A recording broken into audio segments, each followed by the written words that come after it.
Salut à tous, ce week-end il y a eu 3 courses importantes. La 5ème épreuve du championnat du monde à Kegooms, la première étape du championnat outdoor US ainsi que la deuxième manche du championnat de France Elite. Ensuite à la fin de la vidéo on va revenir sur la grosse blessure de Benoît Paturel ce week-end lors des MXGP. On va commencer par le championnat du monde et on va parler en premier de la catégorie MX2.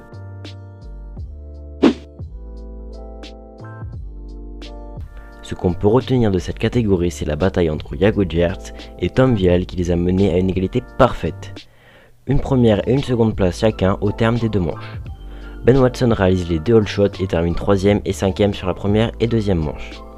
Thomas Carolsen n'était pas présent ce week-end suite à une blessure à l'omoplate.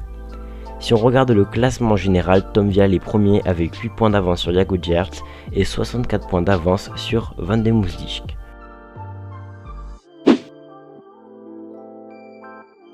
En catégorie MXGP, Tim Geiger, qui avait remporté la première manche, a dû rentrer à pied de sa seconde manche. En effet, son moteur l'a lâché au bout du 14e tour.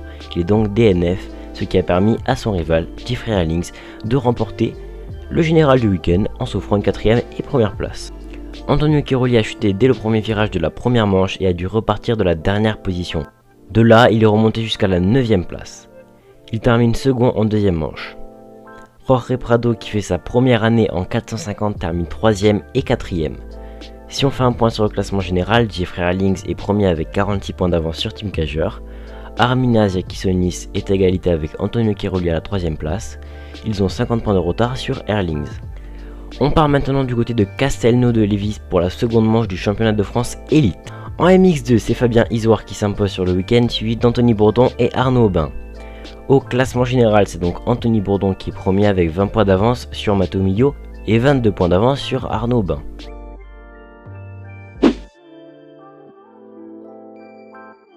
En MX1, c'est Maxime Després qui s'est imposé ce week-end. Il a su montrer qui dominait en s'offrant 2 victoires de manche. Milko Potisek termine second et Zachary Pichon 3ème. Au général, Maxime Després est premier, suivi de Milko Potisek qui a 4 points de retard, puis de Zachary Pichon qui est 17 points derrière Maxime. Les écarts ne sont pas trop creusés, tout va se jouer le week-end du 19 septembre pour la 3ème et dernière manche de ce championnat de France Elite. On passe maintenant à l'outdoor US. En moto 2, Dylan Ferrandis a rappelé à tout le monde qui était le patron dès l'ouverture du championnat en s'imposant sur les deux manches avec 20 secondes et 15 secondes d'avance sur le deuxième lors de la première et seconde manche. A la fin du week-end, c'est Herge Hampshire qui est deuxième et Jérémy Martin qui est troisième. En moto 1, Zach Osborne s'impose sur le week-end. Lors de la première manche, il part 9ème et réussit à remonter à la seconde place, là où il reste tout au long de la course derrière son coéquipier Jason Anderson. En seconde manche, c'est Cianciarulo qui menait, suivi d'Osborne. Au bout du 3ème tour, Cianciarulo chute et il est contraint d'abandonner. Osborne prend donc les commandes et ne les lâche pas jusqu'à l'arrivée. Si on regarde le classement, à la fin du week-end, Osborne est donc premier, Jason Anderson second, Tomac 3ème et le français Marvin Musquin qui fait son grand retour après quasiment un an sans compétition est 4ème. Le français Benoît Paturel devait prendre place derrière la grille du championnat du monde MX2 ce week-end à Kegooms, mais malheureusement il a chuté sur la table d'arrivée lors des essais chrono du dimanche matin. Les analyses ont révélé qu'il s'est fracturé la vertèbre T12 et qu'il a une fissure au coccyx. Sa chute aurait été engendrée par le câble de chronométrage qui serait sorti de la terre dans l'appel du saut. C'est tout pour cette vidéo, ça fait longtemps qu'il n'y en avait pas eu, et j'avais pas vraiment le temps d'en faire, pas spécialement l'envie. Là je vais essayer de m'y remettre, donc on se retrouve potentiellement la semaine prochaine pour une autre vidéo.